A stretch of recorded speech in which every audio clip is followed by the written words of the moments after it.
her husband made a toast to humiliate her. To the end of a cold marriage. She calmly replied, and to the beginning of an audit. The entire family stopped chewing. Some women, when they find out they have been deceived, cry and even blame themselves. But you will not believe what Cassandra Fowler was capable of doing. When she started talking, the only sound in the room was the clatter of forks dropping onto plates. The entire family was in shock. It was incredible, and you are about to see it all. Grab your coffee, leave a like, and watch how a real woman carries herself.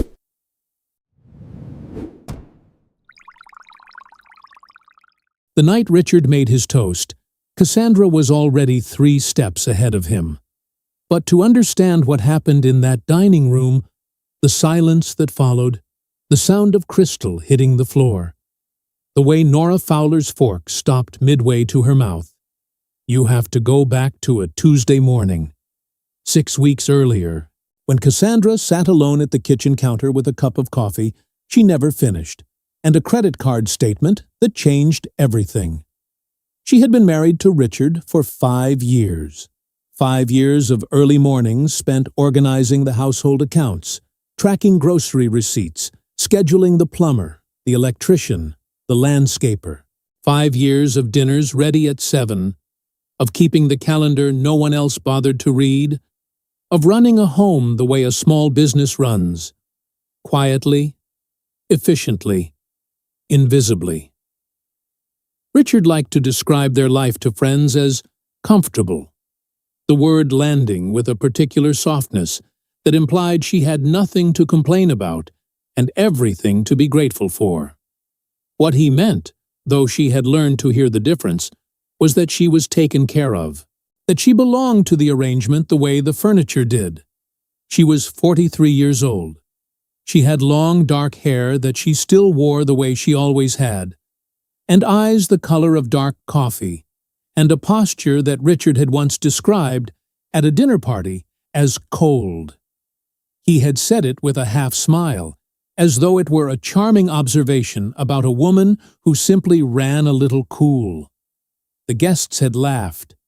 Cassandra had smiled. She had learned, over 5 years, that the most powerful thing she could do in a room full of his friends was smile and say very little. That Tuesday, the corporate card statement had come in the mail, along with 3 other envelopes she sorted automatically, the way she sorted everything in that house, methodically, without fuss. Richard's corporate card sometimes passed through her hands during the month-end reconciliation she did for the household accounts. It had started as a practical arrangement in their first year of marriage, when he had asked her to match his business receipts to the card charges, so his accountant wouldn't have to chase him for paperwork. She had done it without comment. She was good at it. She had always been good at it, though Richard had long since stopped thinking about why. She poured her coffee and opened the statement at the counter, standing up, the way she always did when she expected it to take less than 5 minutes. It took 40. There were charges she recognized: client lunches, office supplies, a software subscription, and then there were others. Fuel receipts from a coastal town about 2 hours away, always on a Friday. Hotel charges from the same area, always checking out on a Sunday. The pattern ran back 11 months. 11 months of weekends when Richard had said he was meeting with a supplier, handling a logistics issue, taking care of something that couldn't wait until Monday. Cassandra set the statement down on the marble counter. She picked up her coffee. It had gone cold. Her first thought was the obvious one, the one any wife would have. Another woman. The realization arrived without the dramatic collapse she might have expected. There was no shattering. There was something quieter, and in some ways, more frightening. Clarity. The kind that comes when something you half knew for a long time finally has a name. She did not cry that morning. She did not call anyone. She folded the statement carefully, slid it back into its envelope, and placed it at the bottom of the wicker basket, where she kept the household files. Beneath the utility bills, beneath the insurance renewals, beneath everything Richard had never once looked at in 5 years of marriage. Then she went to make a fresh cup of coffee, because the first one had gone cold, and because she needed to think. The papers Richard asked her to sign arrived on a Thursday evening, slipped onto the kitchen counter beside her reading glasses as though they were nothing more than a permission slip for a school field trip. He was already loosening his tie when he said it, not looking at her, moving toward the refrigerator with the ease of a man who had rehearsed the moment enough times that it no longer required his full attention. "Just some company restructuring," he said, pulling out a bottle of water. "Tax stuff. My accountant needs the signatures by end of the week." Cassandra looked at the envelope. It was thick. Tax stuff, in her experience, was never thick. "I'll look it over tonight," she said. Richard nodded, already walking toward the living room, already done with the conversation. That was the thing about him. He had a way of leaving a room before his body did, his attention sliding away the moment he decided a matter was settled. He had decided this was settled. She had said she would look it over, which, in the 5 years he had known her as his wife, had always meant she would sign it in the morning without questions. She waited until she heard the television turn on. Then she sat down at the counter, put on her reading glasses, and opened the envelope. It took her 12 minutes to understand what she was holding. Not because the language was difficult, she had spent years reading documents far more complex than this, but because she kept slowing down, going back, making sure she was reading it correctly. She was. What Richard had handed her and described as tax restructuring was, in precise legal terms, the beginning of a corporate reorganization designed to transfer the primary assets of his company into a newly formed entity, one in which she held no interest, no stake, and no claim. The timing, structured the way it was, would have made those transfers nearly invisible in a standard divorce filing. Nearly. She took off her reading glasses. She set them on the counter beside the unsigned documents. Outside, through the kitchen window, the sky had gone the dark blue of early evening, and the neighbor's porch light had just clicked on, casting a pale square of yellow across the driveway. She had almost confronted him that night. She came closer than she would later admit to herself, stood at the edge of the living room doorway for a full minute, watching the back of his head, the comfortable sprawl of him across the couch, the remote control loose in his hand. The words were there. She could feel them, hot and ready, right behind her teeth. She went back to the kitchen instead. Because she knew something that anger didn't. A confrontation that night would hand him the advantage. He would deny, deflect, call his attorney in the morning, and move faster than she could respond. She had seen it happen before. Not to herself, but to others, in the years before Richard. In the office where she had learned that the person who panics first almost always loses. She made herself a cup of tea she didn't drink and sat with the documents until midnight, reading every page twice. By the time she turned off the kitchen light and went to bed, she had not signed a single line, and she had begun, in the orderly and methodical way that was as natural to her as breathing, to make a list. The sewing box had belonged to her mother. It was a large rectangular tin, the kind with a hinged lid and a faded floral print on the outside, the sort of object that existed in a home the way certain furniture does, present for so long it becomes invisible. Cassandra had carried it through 3 apartments before this house, and it sat now on the top shelf of the linen closet in the hallway, behind a stack of extra pillowcases, in the precise location where nothing of importance was ever kept. That was exactly why she chose it. Over the following 2 weeks, she moved carefully. Not quickly. Quickly was how people made mistakes. But with the steady, unhurried pace of someone who understood that the value of a document was not in finding it, but in being the only one who knew where it was.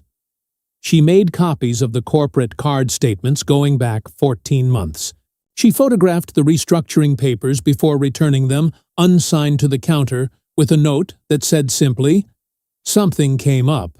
We'll sign this weekend," which bought her 4 more days without raising alarm. She pulled the household files she had maintained since the first year of their marriage. Every receipt, every bank transfer, every record of an asset acquired during their time together.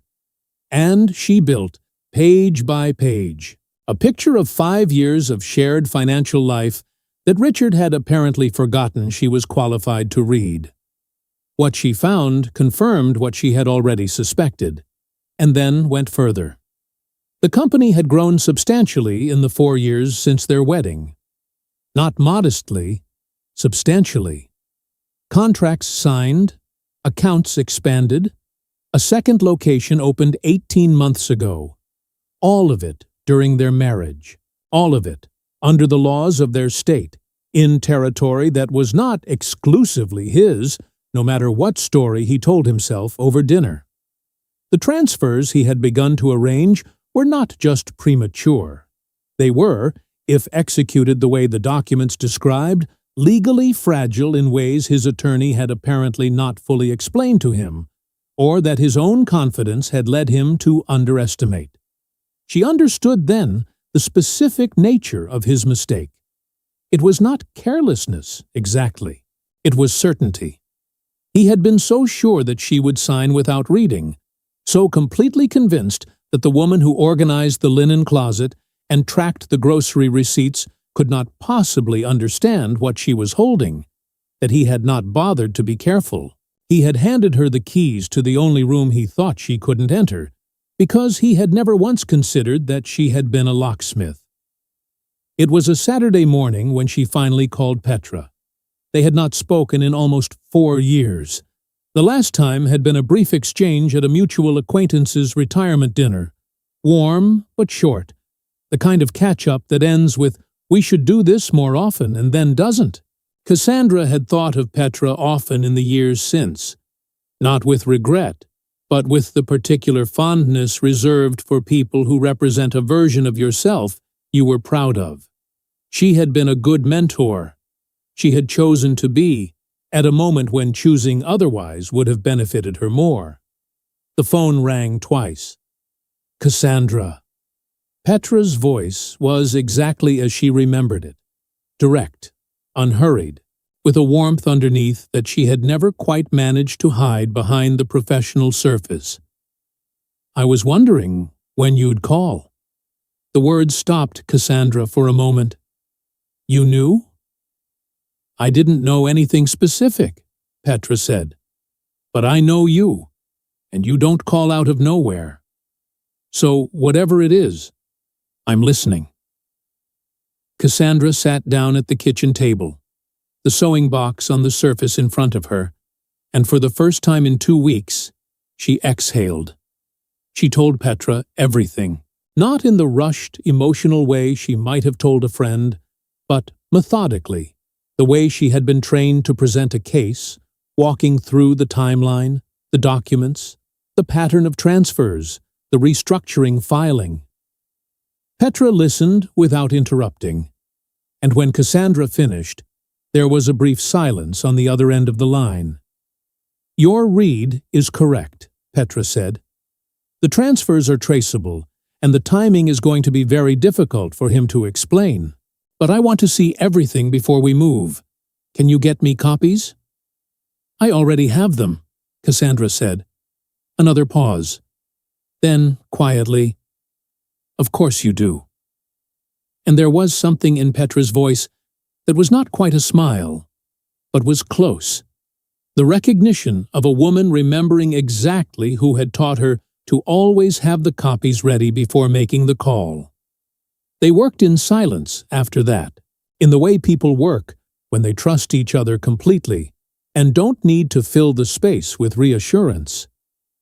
Petra came by on a Sunday afternoon, when Richard was at the office. He was often at the office on Sundays now, which Cassandra had stopped questioning and started documenting. They spread everything across the dining room table and spent 3 hours going through it.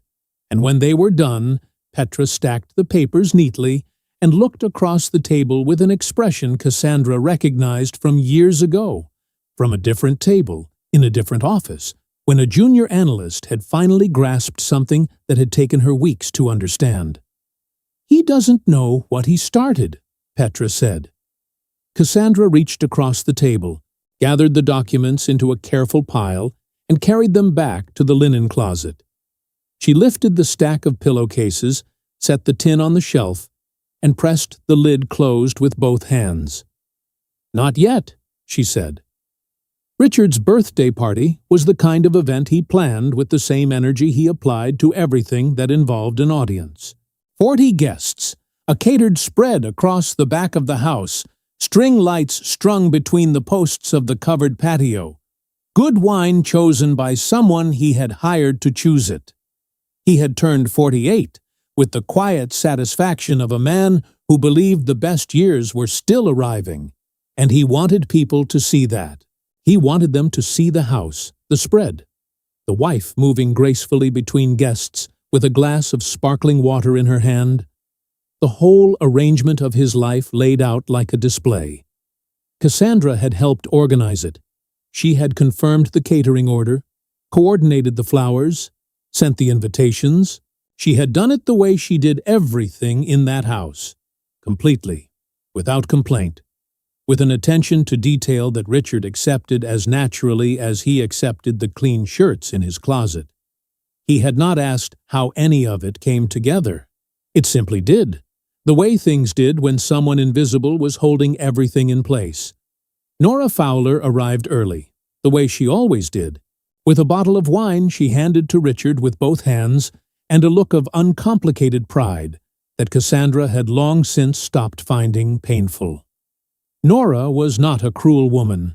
She was simply a woman who had decided some years ago that her son was the kind of man who did not require scrutiny, and had organized her understanding of the world around that decision. She kissed Cassandra on the cheek at the door and said the house looked beautiful, and Cassandra thanked her and meant it, because the house did look beautiful, and she had made it so. The evening moved the way those evenings do. Drinks, introductions, the gradual loosening that comes with good food and familiar company. Cassandra circulated. She smiled at the right moments, refilled glasses she noticed were empty, laughed at stories she had heard before. She was, by every visible measure, exactly what Richard had always presented her as, the quiet, capable background of his life. The cold house, finally lit up for company. She had not told Richard about Petra. She had not told him about the copies in the sewing box, or about the 3 hours on a Sunday afternoon, or about the phone call 2 days before the party when Petra had said, with the careful precision of someone delivering a final assessment, that the documentation was complete and that his countermoves, should he attempt any, would arrive too late to matter. Cassandra had listened, thanked her, and hung up. Then she had gone to the kitchen and begun preparing the appetizer list for the party. It was Richard who chose the moment.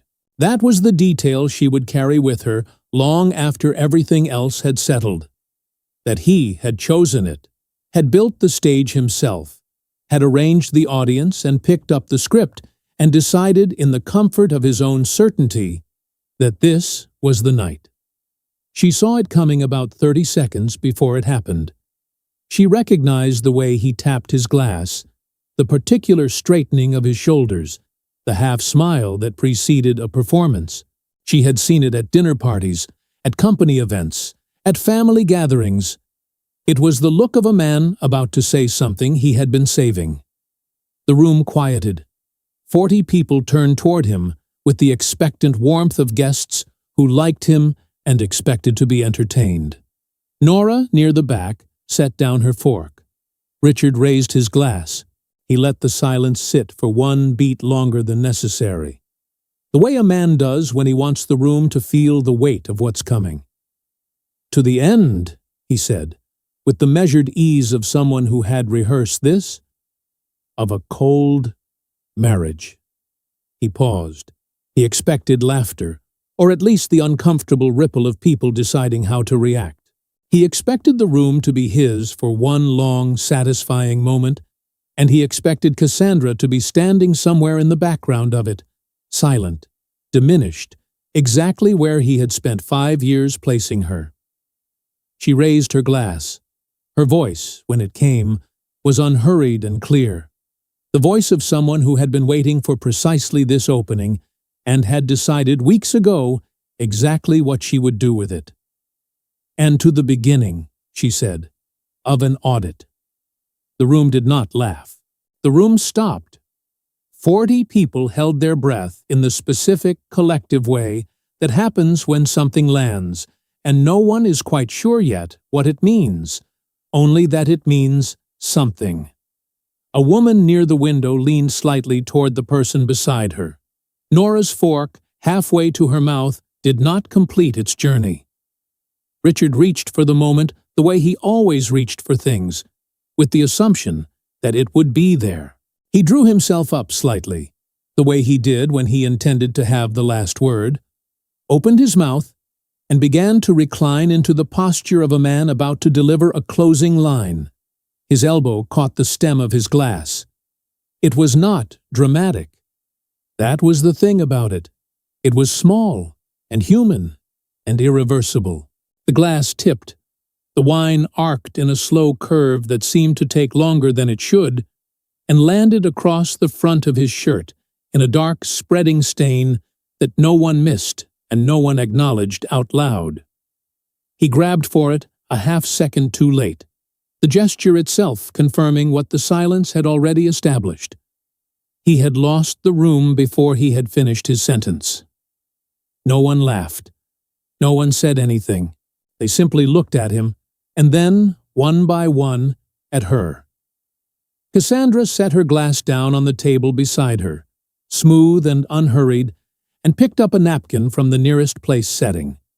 She held it out to him across the table with the calm expression of a woman performing a small, ordinary act of courtesy. He took it. He had no other choice. The days after the party moved quickly. And then they didn't. Richard's first move came on a Monday morning, 2 days after the party, before Cassandra had finished her coffee. She heard him on the phone in the hallway outside the bedroom, his voice low and controlled in the way it got when he was managing something he did not want her to hear. She did not move from the kitchen. She poured a second cup and sat down at the counter and let him talk. He had decided she was bluffing. She understood that without needing to be told, it was the only explanation that fit the version of her he had constructed over 5 years, the only conclusion available to a man who had handed his wife documents he believed she couldn't read, and had never once revised that belief. The word audit, coming from her, must have sounded to him like something she had picked up somewhere, a term deployed for effect, a performance of knowledge rather than the thing itself. He had built her small enough that her words didn't have room to be true. His accountant called that same afternoon. Then his attorney. There were 2 days of quiet in which Cassandra went about the house the way she always had. She made meals, sorted mail, watered the plant on the kitchen windowsill that Richard had never once noticed, while, somewhere she couldn't see, he worked to understand what exactly she had on him and how much of it could be contained. On Wednesday, he came to the kitchen while she was washing dishes. He leaned against the doorframe with his arms crossed, and she could tell from the set of his jaw that the attorney had not told him what he wanted to hear. "Where did you even get those documents?" he said. It was not quite a question. "Which ones?" she said, without turning from the sink. He was quiet for a moment. "You don't know what you're doing," he said. "You have no idea how any of this actually works." She turned off the faucet. She dried her hands on the dish towel folded over the oven handle, the way she had done every evening for 5 years, and she turned to look at him with the expression of a woman who had been waiting, patiently, for a long time, for exactly this conversation. "The transfers you filed in March are traceable," she said. "The entity you set up in your mother's name, without her knowledge, creates a liability that your attorney is going to have a very difficult time explaining to a judge. And the 11 months of hotel charges in a coastal town, always the same weekend, always the same property, are documented." She paused. "I have copies of everything. Petra has the originals." The name landed the way she had known it would. She watched him place it. The name, the context, the implication of what it meant that Petra Simmons, a woman who had built a reputation in corporate and family law over the past decade, had the originals of anything related to his finances. "You've been planning this," he said. His voice had changed. The certainty had gone out of it, replaced by something she had never heard from him before, a genuine uncertainty that he didn't know how to wear. "You planned it first," she said simply, and went back to the kitchen. Nora called that Thursday. Not Richard's version of the call. Not a call in which his mother delivered a message on his behalf, or asked Cassandra to be reasonable. A different kind of call entirely. Nora's voice on the other end of the line was quieter than Cassandra had ever heard it, stripped of the particular brightness she used in family settings, the brightness that kept difficult things at a comfortable distance. "I didn't know about the entity," Nora said. "I didn't know my name was on anything." "I know," Cassandra said. "I want you to know that I—" Nora stopped, started again. "I think I owe you an apology that is probably overdue." Cassandra sat down at the kitchen table. Outside, the afternoon light was coming through the window at the low angle it took in the early weeks of fall, filling the kitchen with a warmth that had nothing to do with the temperature. She thought about 5 years of holiday dinners, of family gatherings where she had smiled and stayed quiet, and been described, within earshot, as distant. She thought about the woman she had been before this house, before this marriage, before she had let someone else's certainty about who she was become the ceiling of what she allowed herself to be. "Thank you, Nora," she said, and she meant it without bitterness, which surprised her a little. Vivian contacted her through Petra indirectly, with no drama and no apology, just a short, factual account of a promise Richard had made about assets that, as it turned out, he had no clean right to promise. She was not asking for anything. She was simply, in the quiet way of someone who had realized she had been used as a prop in someone else's story, withdrawing her silence. The information she provided was a single detail. A date, a conversation, a specific figure Richard had cited when describing what he would have available after the divorce he had apparently been planning for longer than anyone knew. It was the last piece.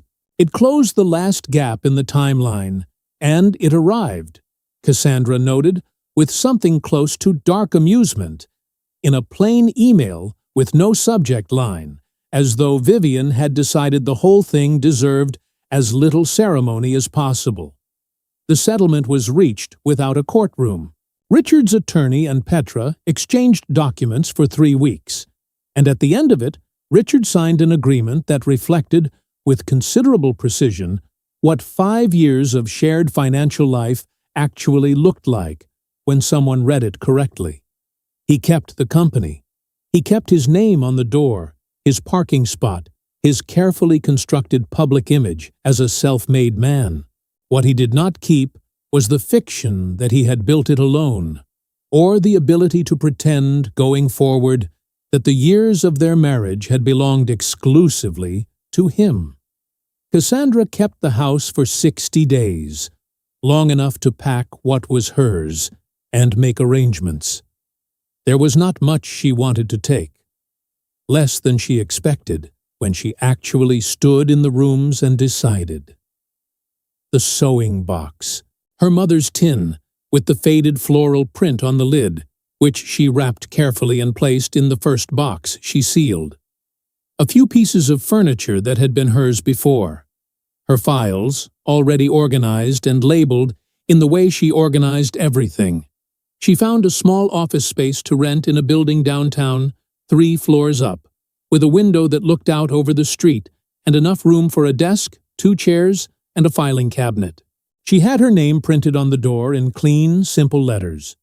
She started with 2 clients, people she knew, people who had small businesses and complicated books, and no one patient enough to sit with them and explain what the numbers actually meant.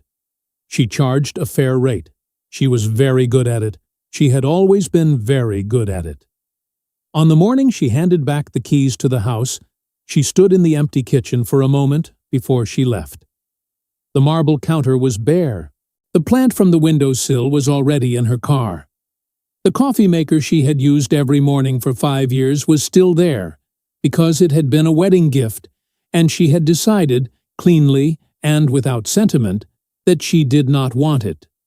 She thought about what Richard had said at a dinner party years ago, in that easy, offhand way of his, that she ran a little cold, that the house had no light on. She turned off the kitchen light, picked up her bag, and walked out. The only thing that had ever been cold in that marriage, she thought, as she pulled the front door shut behind her, was the version of her he had needed her to be. Cassandra spent 5 years being described as cold by someone who simply didn't want to look closely enough to see what was actually there. And the thing that stays with me, after everything she went through, is not the audit, not the settlement, not even the moment at the party. It's that sewing box, that old tin with the faded flowers on the lid, sitting on a shelf behind the pillowcases, holding everything he never thought she was capable of understanding. She didn't hide it there out of fear. She hid it there because she knew exactly how little he saw her. And she used that blindness against him with the patience of someone who had learned, a long time ago, that being underestimated is only a disadvantage if you don't know it's happening. The most dangerous thing Richard ever did wasn't the transfers, or the restructuring, or even the toast. It was deciding, early and completely, that he already knew who she was. If you made it this far, please leave a like and subscribe to the channel. It is a small thing for you, but it means everything to me. Drop a comment below and tell me what you felt. Thank you for the company and the coffee. I will be waiting for you in the next story.